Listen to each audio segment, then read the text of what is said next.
Testing the speakers on StreamYard. Sounds like they're working. Let's have a great show. All right, here we go.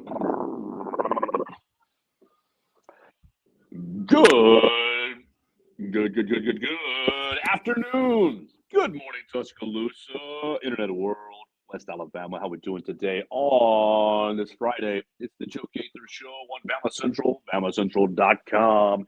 Hanging out, not in the Derek Daniels State Farm Studios today. We are in Nashville, and in parts unknown, as we're covering the SEC tournament with my friend Mason Wood. So we appreciate everybody who's jumping in and joining us, watching the show today on Spotify, Apple Podcasts, and Amazon, listening to the show on YouTube, Facebook, and Twitter. We're not really live on the Twitter and Facebook machines today due to the road game situation, but still bringing you a Joe Gaither Show, and we want to talk about this SEC tournament. We want to talk about Alabama and Kentucky.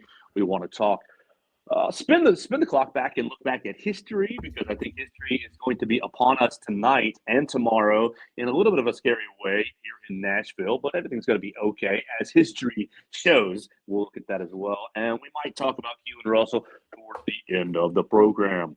We invite you, of course, to subscribe to the show, to send us a comment, to leave us a voicemail at 205-462-7340, extension 800, especially tonight. Leave us a voicemail on this Alabama-Kentucky game. What are you expecting from the Crimson Tide? What do you want to see? Can Alabama beat Kentucky 3 times in a row? All right, let's start right there, Mason. We had, oh, goodness gracious. We've already done 10 minutes. We've already done 40 minutes. We've already done 30 minutes, whatever the case may be. But technology doesn't like us that much today. So we're restarting. And I want to get into just a great day of basketball that we saw yesterday. We saw Ole Miss with a buzzer beater. We saw Arkansas and Texas with a double overtime game. We saw Missouri pull away late from Mississippi State. And Oklahoma almost broke Kentucky's hearts, but Otega Oweh goes right back down the court and scores with no time left on the clock to send Kentucky into quarterfinal Friday. Mason Woods, good morning. You follow Mason Woods at MAWoods_ on the Twitter machine. How are you, and how did you enjoy yesterday's action? Yeah, I'm doing okay. You know, we've been dealing with some. What's wrong? Oh, do we have another issue? No, I'm just laughing at Lord, yeah, no, we've had a multitude of them this morning. Feel if I was worried there for a second, maybe we had another one. But no, as we've been dealing with it. We've been adjusting and surviving and advancing, as they would say here, nearing the NCAA tournament. Good day of basketball yesterday. Didn't really, wasn't super locked in for some of the games. Watched a little bit of the one last night. That was probably the most exciting one, I thought. I mean, you got the buzzer beater, but that was like a weird buzzer beater, because it was a bad shot. Like, objectively, it was a bad shot. You threw up a 3 with like 6 seconds left. It goes in. There's still more. There was still ample time for Arkansas to get back up the court and hit a shot of their own. They missed, but it was funny nonetheless. Yeah, I mean, good day. It's been a long morning already. We've been dealing with some stuff, but I'm happy to be here. Happy we got it figured out. It seems like hopefully the internet gods shine down upon us for the next 45 minutes or so. Mercy, it's been like pulling teeth. I was dealing with internet issues in Bridgestone last night. I almost made the news throwing my laptop onto the court because I couldn't get it connected. I think it's going to go fine tonight. I think it's going to go better tonight. I figured sitting in the back of Bridgestone, I had much better connection. Sitting on the court, no connection at all. So I think that will be a lesson learned for tonight. If I end up running into some connection issues, I'll just run to the back. But it's going to be a blast here in Nashville. I mean, we walked in yesterday right as Arkansas and Texas were starting overtime. Well, I actually walked in to the last Texas possession, and we were sitting in the tunnel, myself, Hunter DeCiver, and Katie Wyndham, and Missouri is ready to run onto the court. I'm standing there right next to Caleb Grill, and we're all watching the last possession. And I turned to Caleb Grill. A shameful plug for myself. I said, I think that they're going to shoot and miss here, and we're getting overtime. And he goes, we'll see. He was nice and that's exactly what happened. Texas takes the shot, goes into overtime, and Missouri walks out of the tunnel, goes back to the locker room like Caleb looks at me and goes, "Of course." That's gotta suck. Like getting that amped up to get ready to go out there for your warm ups because like especially here in the SEC tournament, like you're probably hitting that court with a little bit of fire. You're running through those warm ups, you're feeling yourself a little bit, and like you are very amped up, only to just get immediately shot back down and back to the locker room for 10 minutes. Yeah, that would be annoying. Yeah, they got that twice actually. So watching the Missouri game, I thought, oh, you're starting a little slow. And now that it's in retrospect, I'm thinking, oh, that makes perfect sense. Mississippi State came out with a little elbow action, a little physicality, and got on top of Missouri just a little bit. But Missouri ended up grinding their way through and winning that game. So it was fun yesterday in Nashville. Lots of great basketball. Calipari goes home. That always makes me happy. Love to see it. But here we are on Friday, quarterfinal Friday. Alabama gets started today. And, of course, Alabama draws Big Blue Nation. It is not called the Big Blue Invitational for nothing. The Kentucky folks were here last night, all over Nashville. And I imagine they will stay all weekend long. And so, Mason, let's open up the conversation with this game. Alabama's beaten them twice, once in Kentucky by 5, once right here in Tuscaloosa by 13. So you've got 2 good performances under your belt. How do we feel about a third? I mean, I feel pretty good about it. I think you right there is exactly why you should feel good about it. And I understand, playing a team for the third time is always maybe a bit of a challenge just because they know you better than other teams possibly do. But I think you've shown in the 2 games that you've played against them that 1, Kentucky can't really guard you, and 2, you can get out and run just as good as they can. So I think it's just going to be one of those, similar to the other 2 games, just kind of a shootout back and forth, running up and down the court. And I'll take Alabama in that 10 times out of 10. Yeah, I will as well. As long as the Crimson Tide doesn't turn the basketball over. Sure. You had here's my numbers from the two games. You had 10 turnovers up in Lexington. That's a great. If you go 12 or fewer, we haven't said that phrase in a while. But you have 10 in Lexington, great day. 15 here in Tuscaloosa against Kentucky, right? Yeah, 15. So a little high at home, a little careless at home. Mm-hmm. If you take care of the basketball, get you some shots up, the right shots, I think you're going into semifinal Saturday pretty comfortably. Yeah, I mean, I think so too. I think you're feeling pretty good. I'm looking at this the last time these 2 teams played the game in Coleman Coliseum, and this was a game where, I think Grant Nelson was still kind of in his, little midseason slump a little bit, and he has seemingly exercised those demons now with that big time Auburn performance. So I think you're going to get, just another point in the Crimson Tide's favor with that. So yeah, I feel good about Alabama. All right, keep looking at that box score that you're looking at from Alabama and Kentucky right here in Coleman Coliseum. What was this like? Less than where's my date there? My date is at the bottom, February 22. So almost a month. Almost a month ago. The biggest thing that stands out to me in this box and really from that game is Otega Oweh scoring just 2 points. That's their number 1 scorer. He obviously saved their life last night. Mm-hmm. Only 2 points in Coleman Coliseum, 1 of 9 from the floor. He did have 5 rebounds, 2 assists. Good job. 2 steals. But my man's fouled out. 5 fouls. Look at the flip side of the box. Mark Sears, 11 free throws. 11 for 11 from the charity stripe. Lots of internet BS after the game about, Alabama gets all the calls. Sure. Otega Oweh they were holding Kentucky all night, blah, blah, blah, all day. Whatever on that. Yeah. Who's guarding Otega Oweh, and can you at least limit him again tonight? I mean, I don't think that you'll get another night where he goes, what was he, 1 for 9 from the field? So, yeah, not good. I doubt that, you'll get a just outright off night from him again like that. But I don't think it's crazy to think that, Alabama can limit him to a limited performance, because I do think in that game, Alabama was forcing him into some bad shots. Some of those 9 shots, I don't remember him super well, but I don't remember him necessarily just missing wide open shots. I think Alabama was forcing him to kind of take bad shots more often than not. So I think they can do that again. I think this team has found a little bit of juice defensively with the last game against Auburn. Now I know Kentucky is a different matchup. They're maybe a bit more explosive offensively. Maybe can get out and run a little more than Auburn can. But I think that you found something with the team, and I think that they found something kind of with themselves. And I just I'm not going to sit here and say they shut them down to 2 points again, but I don't think it's. I could see a 10, maybe 12-point game for Otega-Oweh, something that's not necessarily going to have a huge impact on the game. I don't think he's going to really go off for 25 or anything like that, 30 points.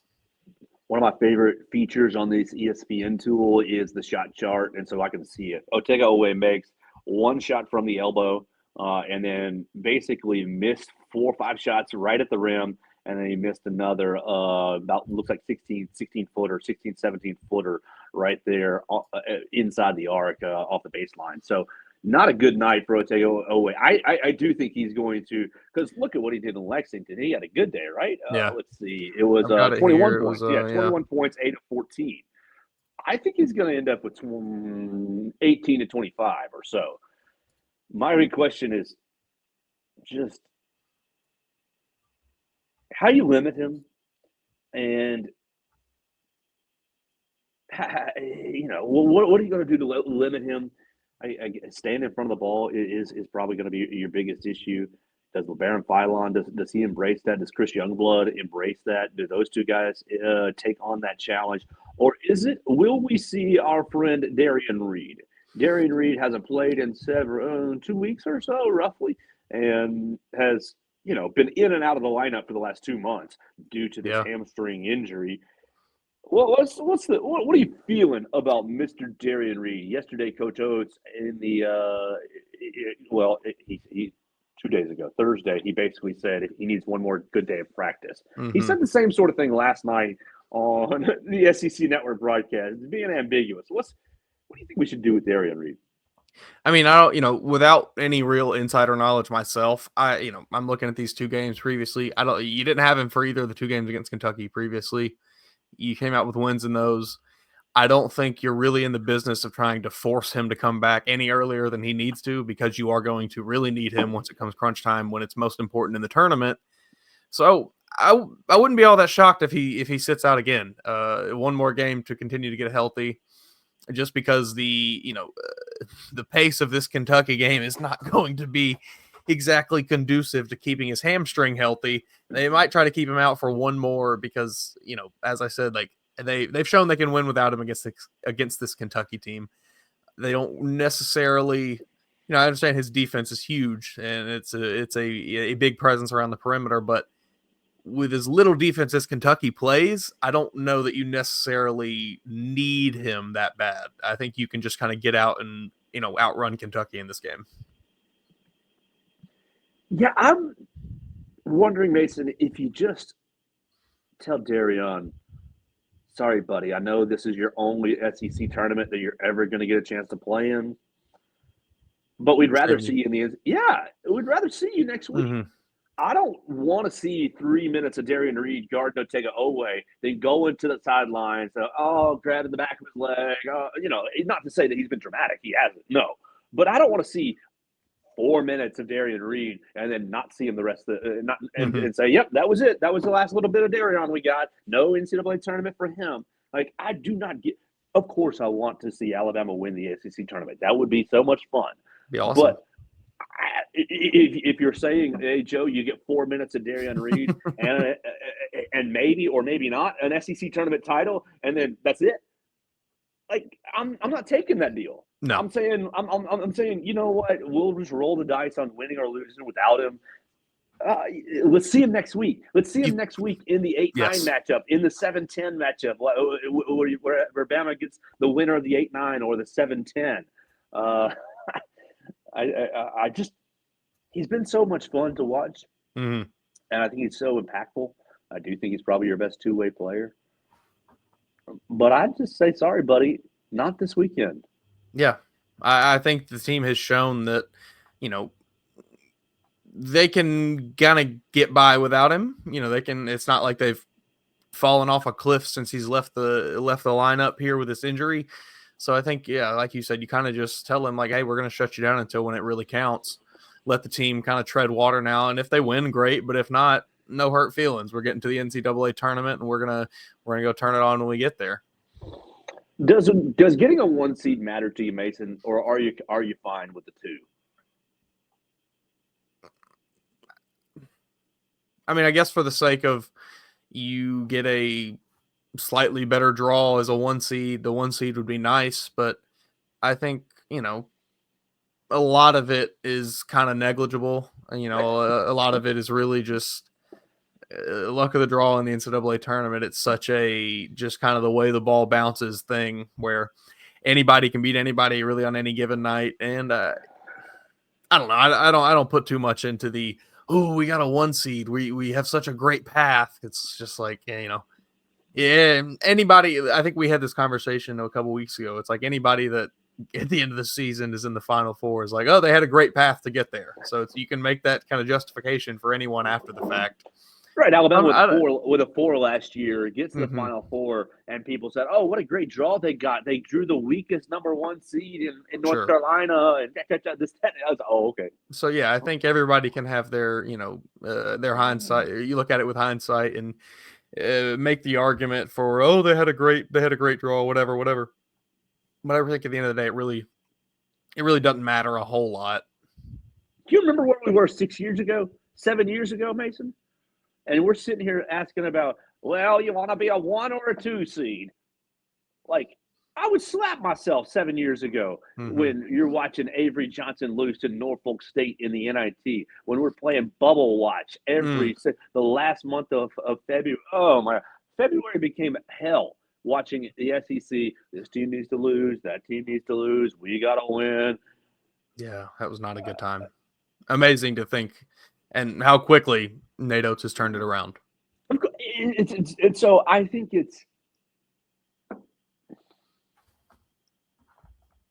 I'm looking for a nicer word, but I think it's really silly to be debating, well, we should be a 1 seed. We should be. Like, buddy, there was a time not too recently that we were worried about even being in the tournament. So whatever happens this weekend in the SEC tournament, I mean, you remember you used to go into the SEC, and we're going to talk about one of those experiences.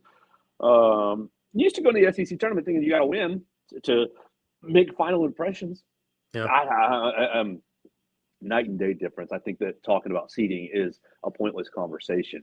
At the end of the day, everybody has to win the same amount of games. Like to get to the championship, it's not really like this team to get to a title has to win the same amount of games as that team to get to the championship. So it's just not like it's negligible. It is, trying to pick at straws here to find differences between a 1 versus a 2. I understand if we're talking like if somehow you were to drop from a 2 to a 14 or something, sure, we'll give you. Of course, right. But that is not what we're talking about here. We're talking about very minuscule differences between these teams. 1 or 2 game differences that really decided whether or not they have a 2 in front of their name or a 1 in front of their name. All right, Mason Woods. Alabama, a 6.5-point favorite tonight in Bridgestone Arena. It's scheduled for 8:30, but oh my gosh, last night I'm pretty sure Kentucky tipped off about 9:15 maybe. Missouri tipped off at 6:45. So it's gonna be a late night. What is your strategy? I know my mother likes the 5:00 cup of coffee when she's got a late Georgia game to watch. I am partial to the 4 to 7 p.m. nap. The 4 to 6 p.m. nap is probably my move. What is the Mason Woods move? Are you go smoke some meth and stay up all day? That seems good. I could go for that. Keep me up for just maybe the next 48 hours. Who knows? You're not missing a single second of this NCAA SEC tournament. Lock in. I may have to take the advice of both you and your mother and combine the nap. Maybe I hit a nap around 4:00 or so, and then I wake up from the nap with a nice cup of coffee to rejuvenate me and send me into the evening. Well, beautiful thing is that it's Saturday tomorrow, so most people don't have to wake up and go to work. You can stay up late, and then Alabama, if Alabama wins, will be roughly at 2:30 on Saturday against the winner of Florida, Missouri. So let me ask Good you stuff. that. Alabama wins tonight. We'll just go ahead and play that hypothetical. Sure. Who do you want, Florida or Missouri? Because both teams embarrassed the hell out of you this year in the regular season.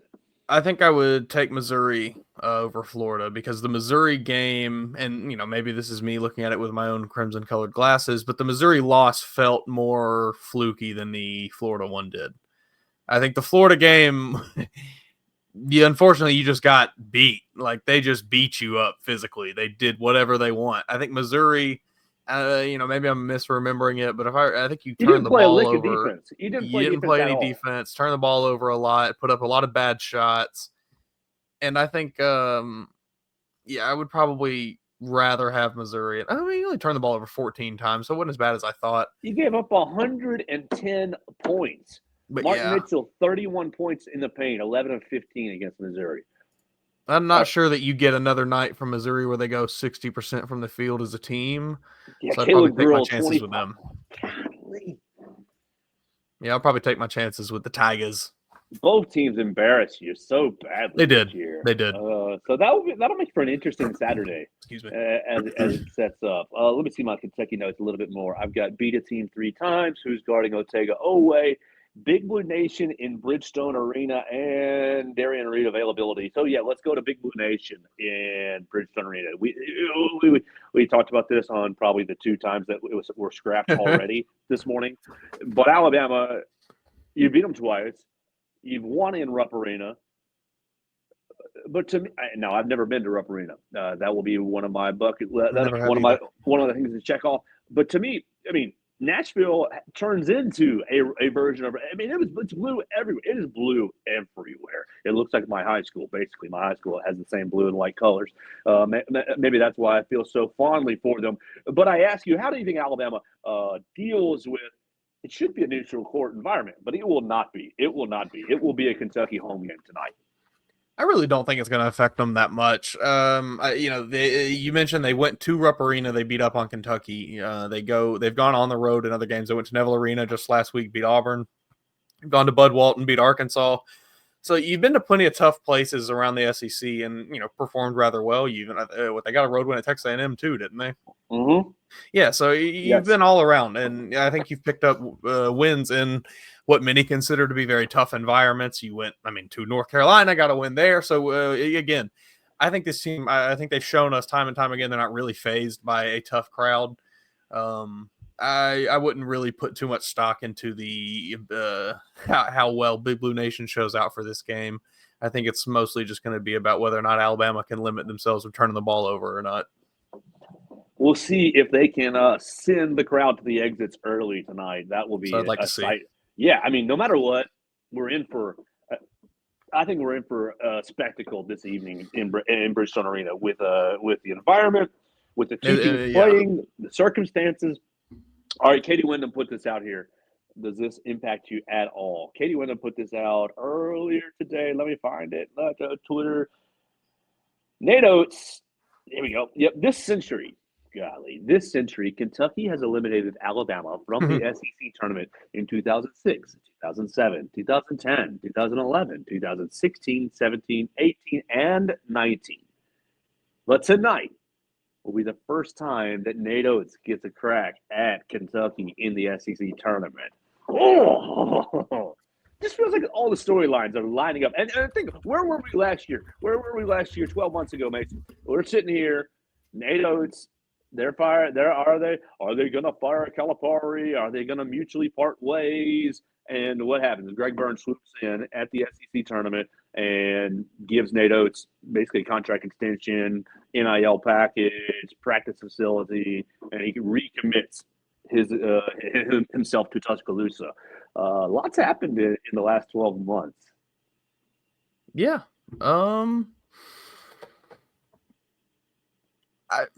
Nate Oates, I don't know. I'm trying to find what is his record against Kentucky here? Exactly 5-5. Wow. Yeah. Okay. So I will my gut reaction was, well, Nate Oates owns Kentucky. Like, this will be, I'm not worried at all. He does not own them quite as much as I thought. However, he owns them this season. Alabama's not losing this game. I think Alabama has Kentucky's number this year. I think they are the team that Kentucky does not want to play against. I think they're a team that, for Kentucky, this is not the team you want to match up against. They do a lot of things really well that you don't defend well against, that you don't respond well to. Kentucky needs to play against a team like a Texas A&M, a Tennessee, who slows it down a little bit and they can get out and run and outrun them. They cannot outrun Alabama. Alabama will run them out of the gym, I think. Well, we will see what happens tonight in Bridgestone Arena, and we'll probably wrap up our conversation right here, at least for the Alabama and Kentucky game. You want to leave me a score, or you just want to let it ride here? Let's go. I'm going to say 104 to 95. 104-95. Hunter DeCivers on the opposite side of the hotel room, studying it up. Hunter, you think there's a score? What do you think of the score tonight? Gut feeling. 93-85 Alabama. I like it. 93-85 as he continues to study. I was gonna. 93 is a good number. I'll go just a little different and go with 89, 82. 89, 82. That's good. That'll be. We'll play it right there on the number, the 6.5-point number.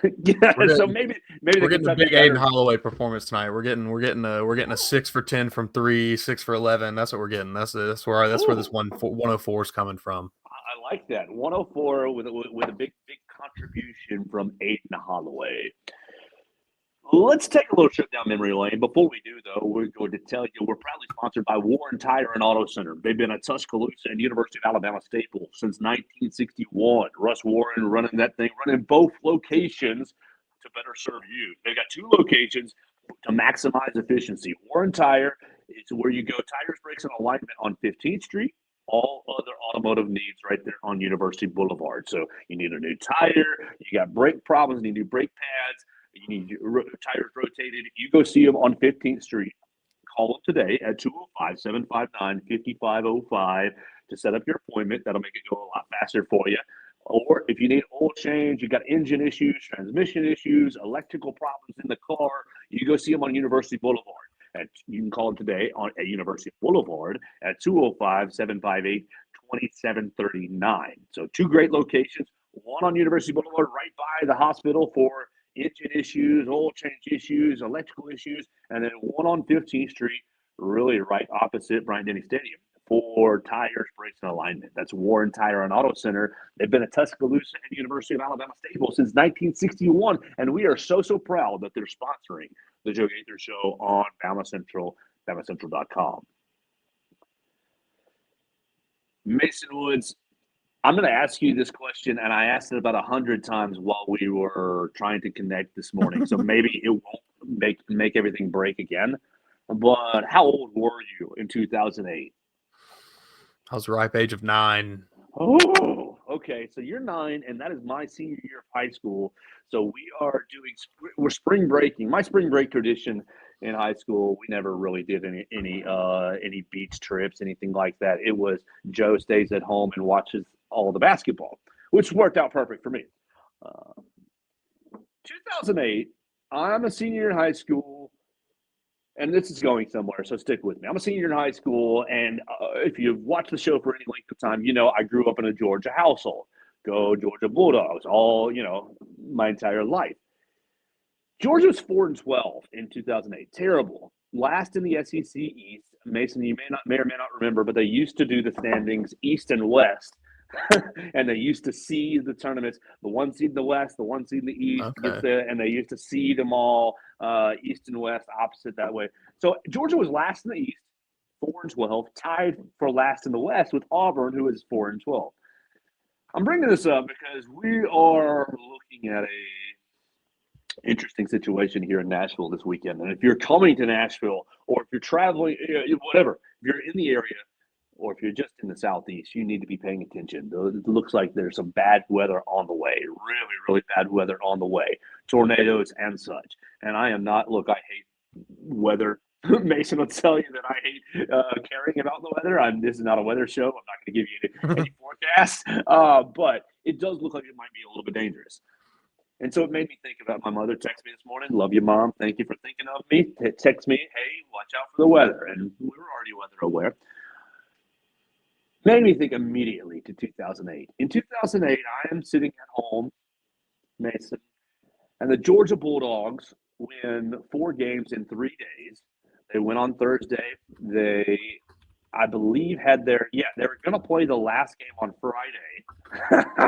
They're going to play the last game on the Friday session, and they have their game canceled. They have to play a Saturday morning game to make up for it, and then they played a Saturday night game as they continued on in the program, in the tournament. And then it won on Sunday. So they played a Thursday game, overtime. Who'd they beat? They beat 3-seed Ole Miss 97-95 in overtime. So that's one overtime game. They take the Friday off.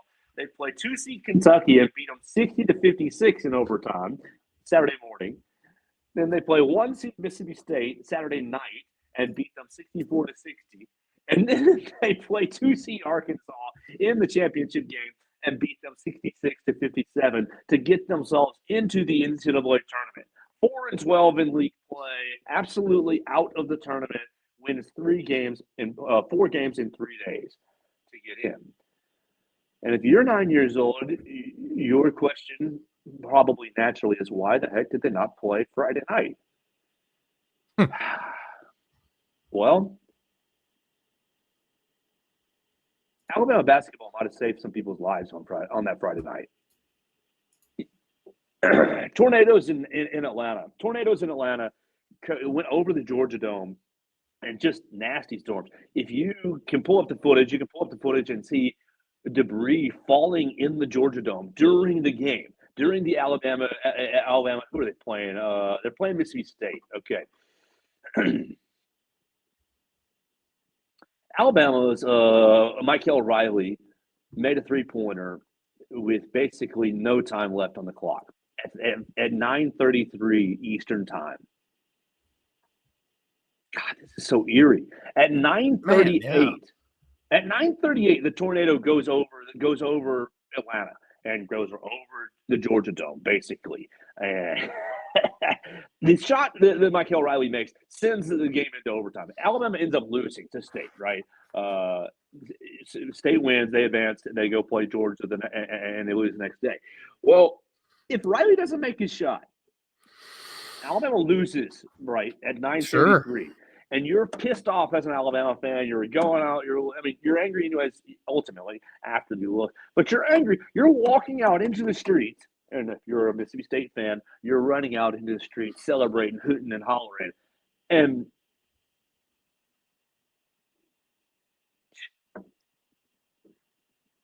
God's mercy, those people would have been right in the middle of the storm. But no, you have a 3-pointer. Michael Riley makes the 3-pointer. The game extends. The tornado goes over. The fans stay in the arena. Alabama ultimately goes home. And okay, all right, whatever. But just my mother texted me this morning saying, watch out for the weather. And the point of this conversation is to say, watch out for the weather. But the further point of this is, it's going to be fine. Something, be weather aware, sure. But I don't have any fear of anything. If we're in the arena tonight and really tomorrow and bad weather happens throughout the Southeast, that'll be the safest place for us. But that weekend was I'm a senior in high school, and I'm hooting and hollering for the Georgia Bulldogs, and they just do the improbable. It's such a memory for me, the lasting memory. They created the love. They created this season, this postseason, SEC tournament, NCAA tournament is so special for stories like that. Man, I'm watching the video now. And you can literally, I'm seeing the debris falling in the arena. There are people like scrambling. The announcers are talking about it. That's insane. Yeah, announcers halfway it said it sounded like a freight train. Lights blinked and debris falling inside. The game stopped for a couple of minutes. The players cleared the court. They came back and finished the game.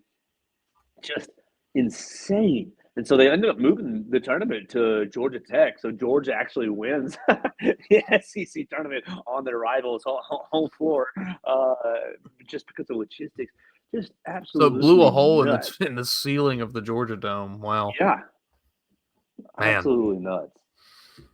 It just made me think crazy. about that with the weather. That's apparently It seemed bit of a maybe I don't want to say eerily similar, but not just kind of circumstantially lining up to be potentially a similar situation where you've got tornadoes inbound in the middle of the tournament.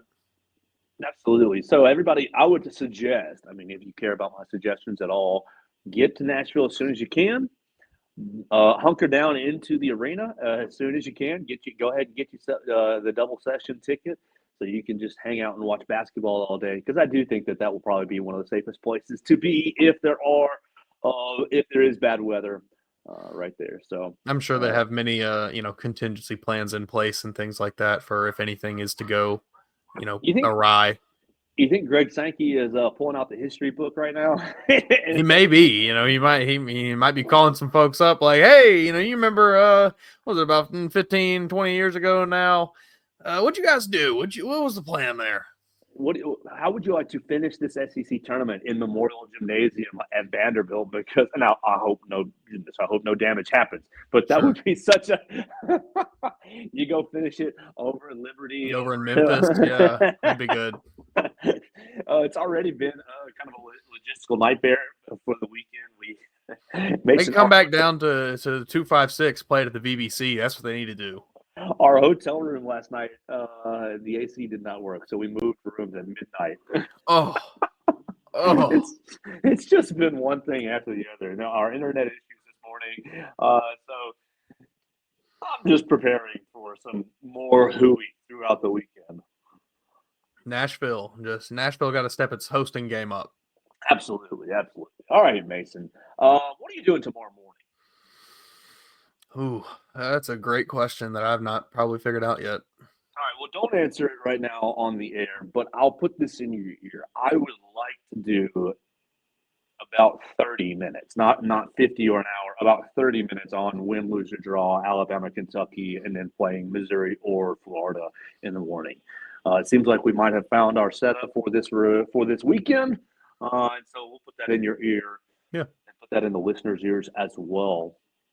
I don't have much more today because we've done this show like 3 times, and so now, now I'm not sure what I have and have not said. We've talked Alabama, Kentucky. We've talked about the 2008 tournament. I've got a story about Keelan Russell's weight gain right there on my tabs, but I don't really care. I mean, we will get into spring practice really. Do we really believe the story of the weight gain? I do. Yeah, I do. I mean, because I saw that picture. He was in. Where was he? He was at some sort of banquet event thing, accepting some award, and he didn't look much bigger. I think that when you're 150 pounds and you get to 165 pounds, it's fair. It's hard. Now those numbers are exaggerated. When you're 100, what was he, 62? I mean, realistically, he probably stepped onto campus. What about 165? Yes. Yeah, and now he's at 180. I need to see him get up to about 205 before I feel real good about it. He's breakfast. I mean, what do you think? It's breakfast. It's eggs and protein powder. It's got to be 5 meals a day, maybe if at least. He's eating at 8 a.m. He's eating again at 10, then at noon, then at 2, then at 4, then at 6. He's just on a regimen. His quarterback coach, James Mitchell, told Bama Online, told Charlie Potter and them boys, I definitely noticed a difference. Saying that he's seeing him because Keelan Russell. Remember, we did what are the boys doing for spring break? Well, Keelan Russell went back home to Texas to train with James Mitchell. James Mitchell says, I definitely noticed a difference. He definitely filled out You can definitely tell he's in a great program. They're taking care of him. They're getting his meals, his gains. You can definitely see it in his chest, his traps, his shoulders. He's definitely filling out physically. It looked like a big transformation has happened this quick. Now, that's your longtime coach who's gonna sunshine and roses. Sure. But apparently he's up to 192 pounds. I don't know about all that. I'll give you 185. 180. I'd give you that. Yeah. I mean, I'm not doubting the ability of the Alabama strength conditioning program. I just think everybody needs to temper their expectations a little bit because he came in very small. Yeah, so we'll continue to watch what Keelan Russell does next week and beyond as spring practice continues. I had somebody message me, when are you going to talk about football? And it's like, well, when there's something to talk about.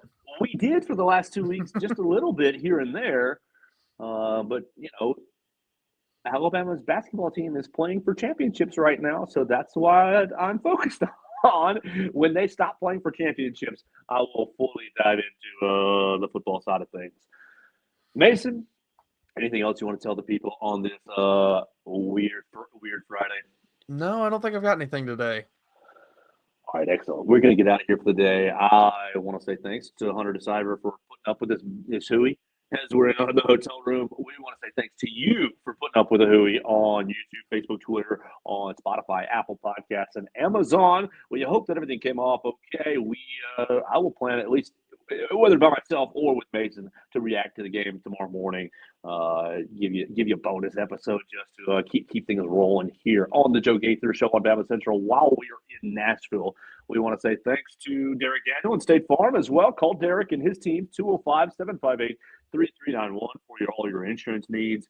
Call Warren Tire and Auto for all of your car needs. Tires, brakes, and alignment, 205-759-5505. All other automotive needs, reach out to University Boulevard at 205-758-2739. We're done for the day. Go see us in Bridgestone Arena. Leave us a voicemail, 205-462-7340, extension 800. Whew. We'll talk to you tomorrow right here on BamaCentral at BamaCentral.com.